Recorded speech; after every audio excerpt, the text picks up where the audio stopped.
नमस्कार।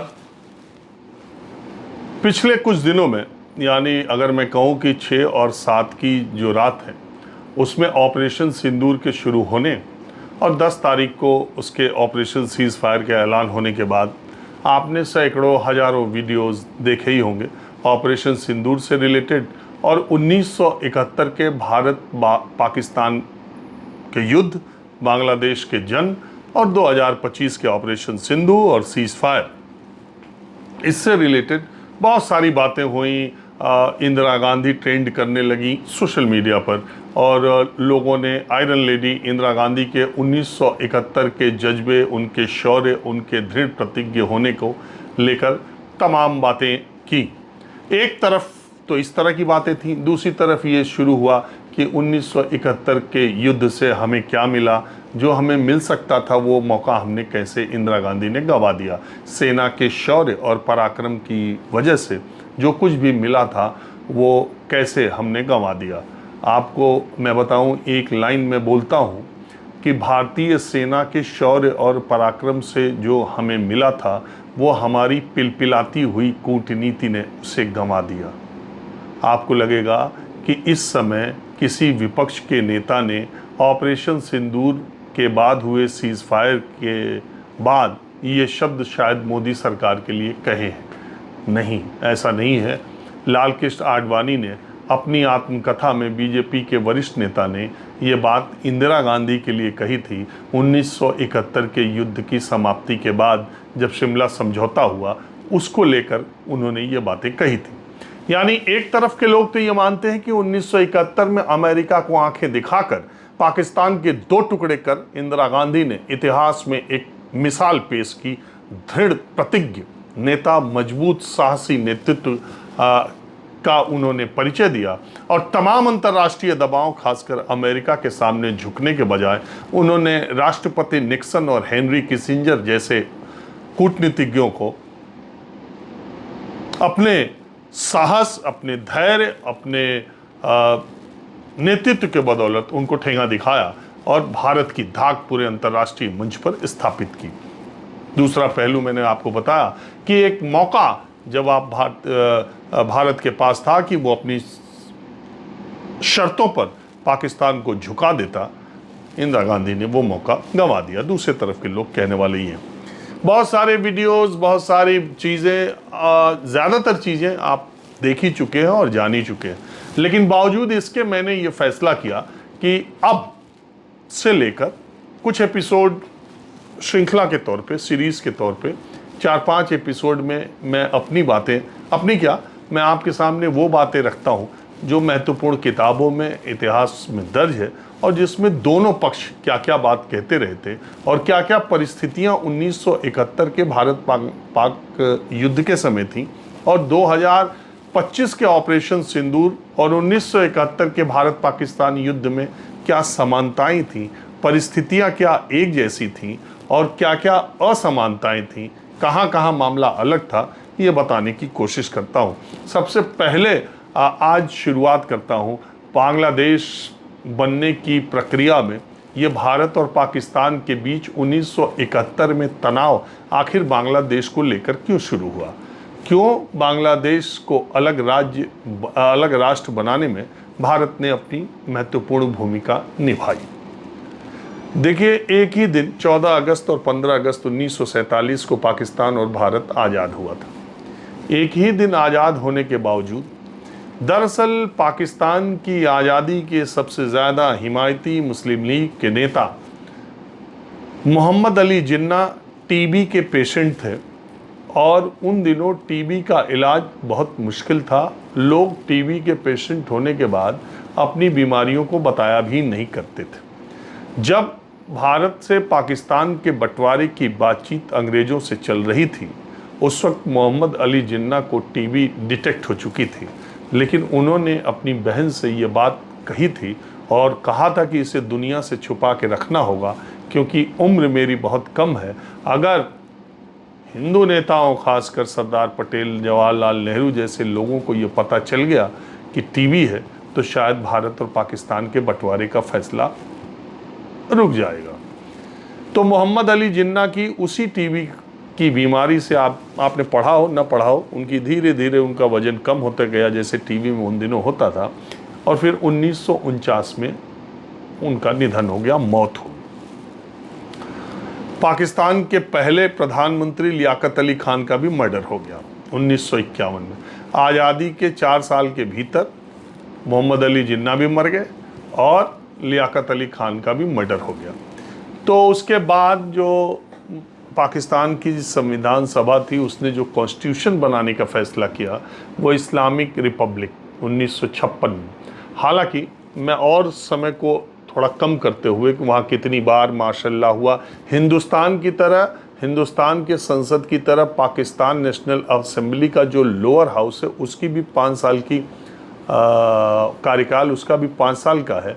लेकिन वो लोग मतलब नेशनल असेंबली अपना कार्यकाल भले पूरा कर ले, किसी प्रधानमंत्री ने लगातार 5 साल पाकिस्तान में कार्यकाल पूरा किया हो बिना अड़चन। ज़्यादातर को इस्तीफ़ा देना पड़ा, कहीं सैन्य शासन लगा, इमरान खान को नो कॉन्फिडेंस मोशन आ गया, फिर वो जेल चले गए, जुल्फ़िकार अली भुट्टो को फांसी पे चढ़ा दिया गया, बेनज़ीर भुट्टो को मार डाला गया, शहबाज शरीफ जो अभी आज पाकिस्तान के प्रधानमंत्री हैं वो 7 साल एग्जाइल में रहे, विदेश में निर्वासित रहे। इसी तरह की पाकिस्तान की राजनीति रही थी। बहरहाल मुद्दे पर यह आते हैं कि 1970 में, दिसंबर 1970 में याह्या खान जो कि उस समय के सैन्य शासक थे, और याह्या खान ने दबाव में, क्योंकि जुल्फ़िकार अली भुट्टो ने पाकिस्तान पीपल्स पार्टी बनाई थी और वो उनके दबाव में और जनमत के दबाव में और वहाँ की परिस्थितियों के दबाव में जनरल याह्या खान ने यह तय किया कि 1970 में पहली बार जनता द्वारा निर्वाचित सरकार बनेगी। और पहली बार 1970 में, बात याद रखिएगा, 47 में देश आज़ाद हुआ, 23 सालों के बाद आम जनमानस से, आम जनता के चुने हुए प्रतिनिधियों से जो सरकार बनाने का फैसला 70 के चुनाव में हुआ। 7 दिसंबर 1970 को चुनाव हुआ। तो पाकिस्तान जो उस वक्त ईस्ट पाकिस्तान और वेस्ट पाकिस्तान, यानी आज जो पाकिस्तान है वो वेस्ट पाकिस्तान, जो पंजाब से जुड़ा हुआ पाकिस्तान है उसको वेस्ट पाकिस्तान, जो बंगाल से जुड़ा हुआ पाकिस्तान था उसे ईस्ट पाकिस्तान। तो वेस्ट और ईस्ट पाकिस्तान को मिलाकर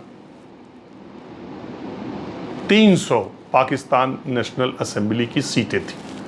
जनसंख्या के हिसाब से सीटों का बंटवारा होना था, तो जनसंख्या उस वक्त ईस्ट पाकिस्तान यानी आज के बांग्लादेश की जनसंख्या ज़्यादा थी। तो 162 सीटें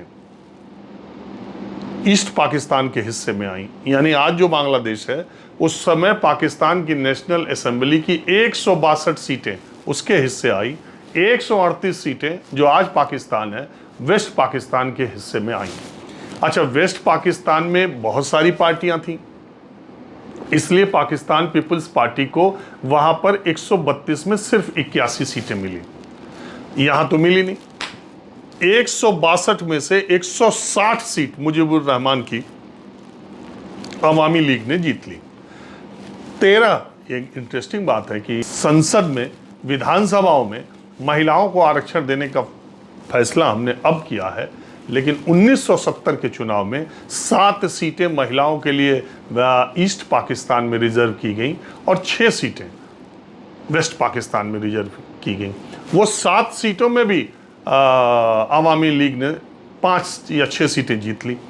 मतलब कि 300 पाकिस्तान नेशनल असेंबली की सीट में 151 सीट चाहिए थी सरकार बनाने के लिए, और मुजीबुर रहमान की ईस्ट बंगाल की पार्टी अवामी लीग ने 160 सीटें जीत ली। सरकार, प्रधानमंत्री बनना उनका तय था। लेकिन वेस्ट पाकिस्तान के लोगों को यह गवारा नहीं था कि ईस्ट पाकिस्तान का आदमी पूरे पाकिस्तान का प्रधानमंत्री बन जाए। इसलिए, क्योंकि वेस्ट, जब से भारत पाकिस्तान आज़ाद हुआ था, थोड़ा मैं बैकग्राउंड में जाता हूँ, जब से भारत और पाकिस्तान आज़ाद होने के साथ साथ जब विभाजन और बंटवारा हुआ तो 2 राज्यों का बंटवारा सबसे ज़्यादा हुआ। विभाजन की विभीषिका देश के 2 राज्यों ने सबसे ज़्यादा झेली, एक पंजाब ने दूसरी बंगाल ने। तो पंजाब से सटे हुए इलाके जो पंजाब सिंध उधर गए, और जो बंगाल का इलाका था, बंगाल के बंटवारे में रेडी क्लिफ ने जो बंटवारा किया वो कुछ ऐसा कर दिया जिसमें कि आज़ादी से मतलब जब बंटवारा हो रहा था तो जिन जिलों में पाकिस्तान के झंडे फहराए गए थे वो 2 जिले हिंदुस्तान को मिल गए, और जो दिन 2 जिलों में हिंदुस्तान का झंडा फहराया गया था वो पाकिस्तान के हिस्से में चला गया। इसको लेके विवाद हो, लेकिन वो वही माना गया अंततः। मालदा और मुर्शिदाबाद यहाँ पाकिस्तान के झंडे फहराए गए थे उस समय जब हिंदुस्तान पाकिस्तान, लेकिन वो हिंदुस्तान के हिस्से में आए। वो बहुत ज्योग्राफिकल चीज, बड़ा टिकलिस, बड़ा किसी और दिन मैं उसको बताऊंगा मोटे तौर पे। तो बात ये हुई कि जब बांग्लादेश, जब भारत पाकिस्तान का बंटवारा हो तो एक आइडिया ये भी आया कि क्यों ना भारत और पाकिस्तान से अलग हट के बंगाल को एक राष्ट्र बनाया जाए।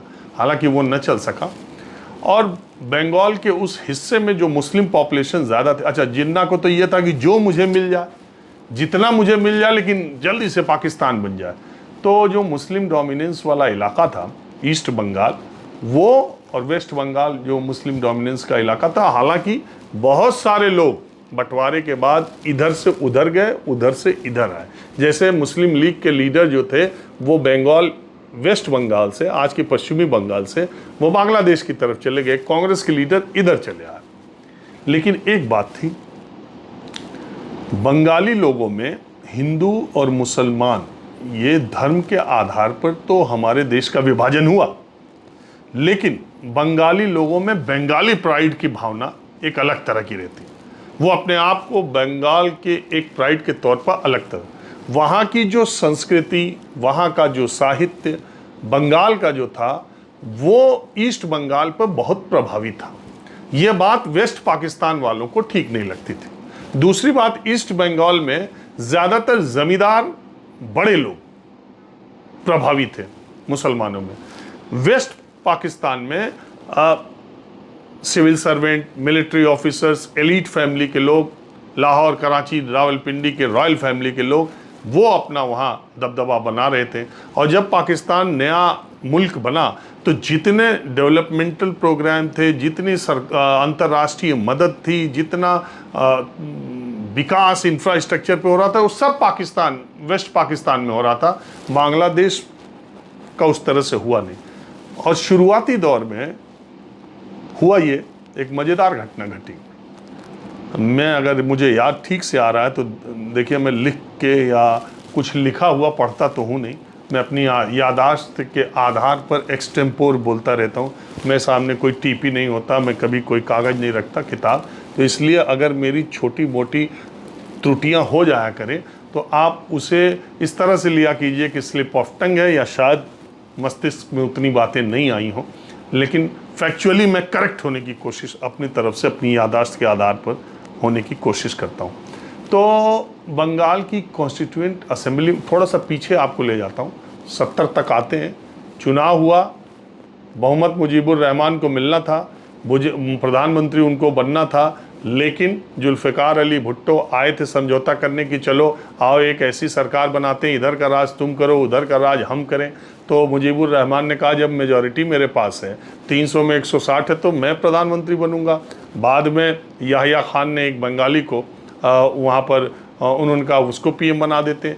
फिर जब बात नहीं बनी तो याहिया खान ने सेना को भेज दिया। अच्छा, पूरे दुनिया में अकेला ऐसा मुल्क, वैसे औपनिवेशिक शासन ब्रिटिश जमाने का जो राजघराने का मामला था उसको हटा दीजिए, तो पूरी दुनिया में कोई मुल्क ऐसा नहीं है जिसके 2 पार्ट 1200 मील पे की दूरी पर हो। सिर्फ पाकिस्तान था, एक तरफ ईस्ट पाकिस्तान, एक तरफ वेस्ट पाकिस्तान। एक दूसरे हिस्से पर जाने के लिए आपको हिंदुस्तान के ऊपर से होके या हिंदुस्तान से होके ही जाना था। बहरहाल इस्लाम के नाम पर, धर्म के नाम पर वो मुल्क बन गया, तो वो बंटवारा हो गया। लेकिन अपनी संस्कृति और साहित्य के आधार पर वो ईस्ट पाकिस्तान कभी भी वेस्ट पाकिस्तान के साथ साम्यता स्थापित नहीं कर सका।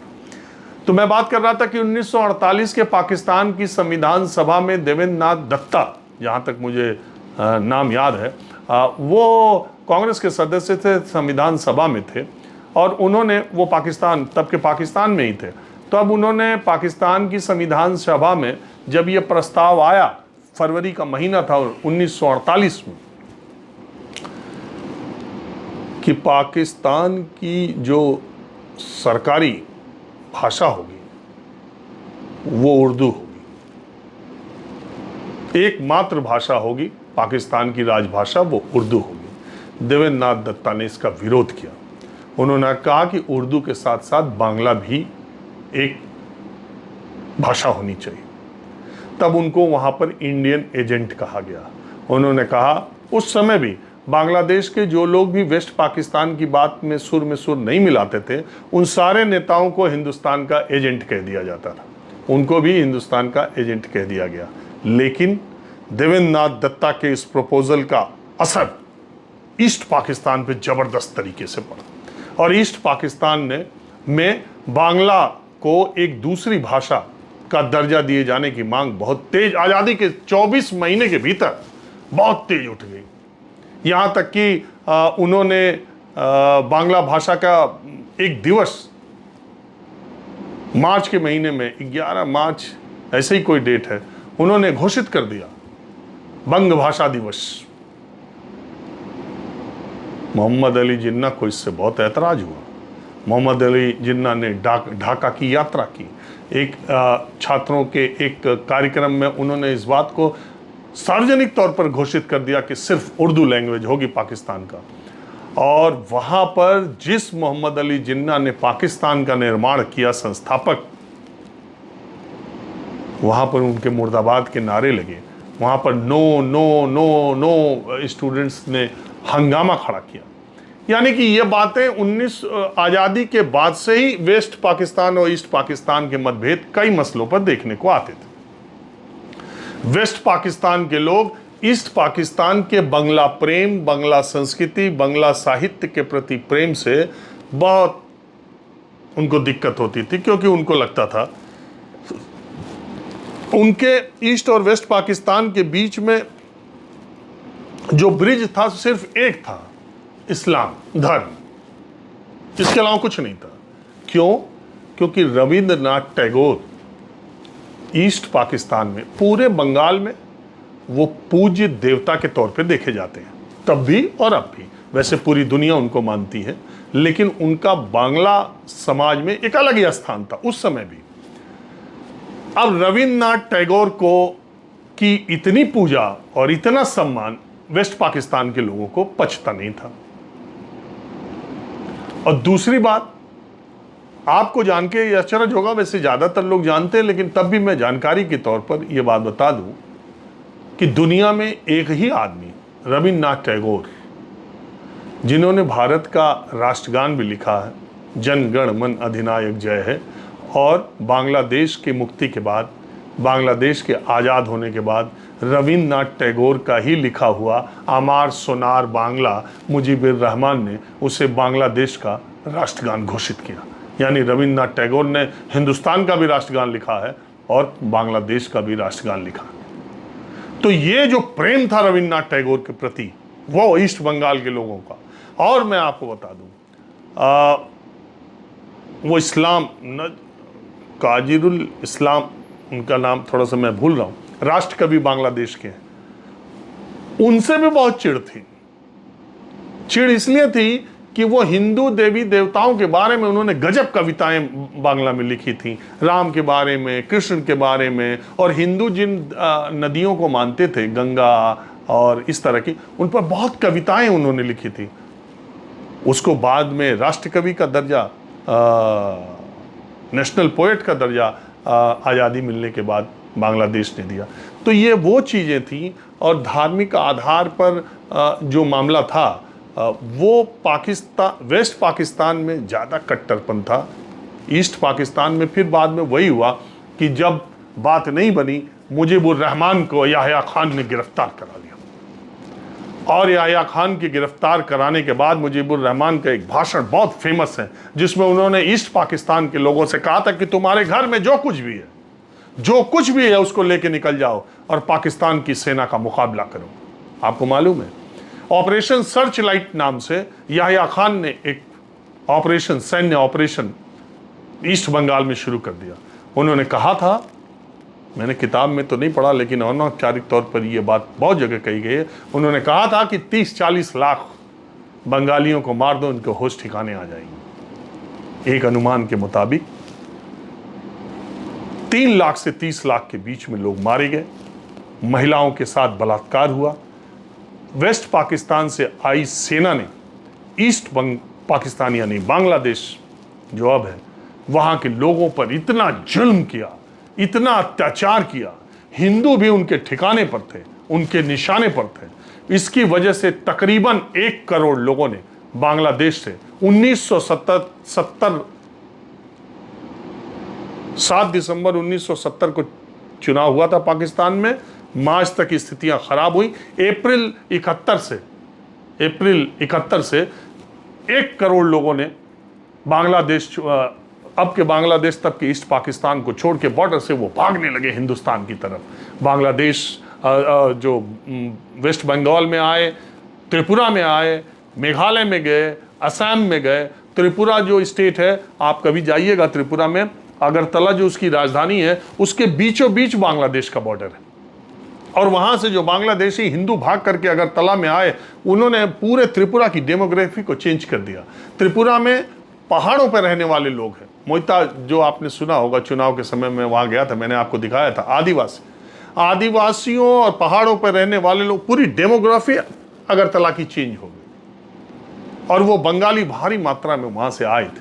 पूरे भारत की व्यवस्था को इसने उलट पुलट कर दिया। 1 करोड़ लोग, एक देश। उससे इंदिरा गांधी टेंशन में आ, उन्होंने दुनिया के सामने ये दिखाना और बताना शुरू किया कि ये देखिए मानवाधिकारों का किस कतर हनन हो रहा है। और ऐसा भयंकर लूटपाट और रक्तपात वहां पर हो रहा था। और धीरे धीरे ये अनरेस्ट ऊपर होने लगा। वहां की मुक्ति वाहिनी, बांग्लादेश के की जो मुक्ति वाहिनी बनी थी, जिन्होंने अपने को अब फिर अलग करने का फैसला कर लिया, क्योंकि चुनाव में सीटें पाने के बावजूद वेस्ट पाकिस्तान ने मुजीबुर रहमान को प्रधानमंत्री नहीं बनने दिया। वो अनरेस्ट बढ़ता हुआ चला जा रहा था। इधर हिंदुस्तान में लोगों के आने की वजह से, मानव अधिकारों के हनन की वजह से हिंदुस्तान की बहुत अजीबोगरीब स्थिति, पूरा प्रेशर मिलिट्री ऑपरेशन का हमारे ऊपर आ रहा था। इंदिरा गांधी ने दुनिया के तमाम मुल्कों को बताना शुरू किया। और जेपी जयप्रकाश नारायण की भी भूमिका में आप बता दूं, उन्होंने भी दुनिया के कई मुल्कों में जाके बांग्लादेश में पाकिस्तान की सेना का ये अमानवीय अत्याचार दिखाने का प्रयास किया। नेपाल में उस समय कोइराला और तमाम लोग राज सरकार के खिलाफ, यानी राजा के खिलाफ एक लोकतांत्रिक क्रांति, सशस्त्र क्रांति करने के बारे में भी सोच रहे थे। और बहुत हथियार भी इकट्ठा किए थे जो हिंदुस्तान में था। एक किताब में इस बात का जिक्र है, जयप्रकाश चंद्रशेखर जी ने अपनी आत्मकथा में इस बात का जिक्र किया है कि जेपी ने उन लोगों से कहा कि अपने हथियार मुक्ति वाहिनी को इस समय दे दो, और जो कहीं छुपा के रखे गए थे फिर वो मुक्ति वाहिनी को दिए गए। यानी हिंदुस्तान के सत्ता पक्ष विपक्ष सब ने बांग्लादेश की मुक्ति वाहिनी को अपना सपोर्ट हर तरह से जो दे सकते थे वो देते। एक इम्पॉर्टेंट फैक्टर और बता दूं, 1951 की जनगणना यानी आज़ादी के बाद 7 करोड़ कुल पॉपुलेशन थी पाकिस्तान की। 4 करोड़ के आसपास बांग्लादेश की थी, 3 करोड़ के आसपास जो आज का पाकिस्तान है वहाँ थी। आज के पाकिस्तान की 24 करोड़ पॉपुलेशन है, यानी 8 गुना वेस्ट पाकिस्तान की पॉपुलेशन बढ़ी। और 1 करोड़ लोग वहाँ से पलायन किया करे थे 70 में, उसके बावजूद भी 17-18 करोड़ बांग्लादेश की आज की पॉपुलेशन है। और तो अगर ग्रोथ आप देखेंगे पॉपुलेशन की, तो बांग्लादेश की ग्रोथ पाकिस्तान के मुकाबले कम है। और अगर इंडिया की देखें तो 1951 में 36 करोड़ इंडिया की पॉपुलेशन थी। उस हिसाब से हम 4 गुना बढ़े। पॉपुलेशन हमारी 4 गुना 51 से लेके 2011 तक के अगर देखें, अमूमन इससे ज़्यादा भी हो सकता है थोड़ा बहुत, अब जब नई जनसंख्या आएगी तो। लेकिन पाकिस्तान की तो जनसंख्या इतनी बढ़ी। तो अभी अभी ये 71 का मैंने आपको बताया, ये परिस्थितियां हो गई थी। और इसके बाद एक दिन मई के महीने में केंद्रीय कैबिनेट की बैठक इंदिरा गांधी ने बुलाई। उसके बाद क्या हुआ अगले वीडियो में बताऊंगा। नमस्कार।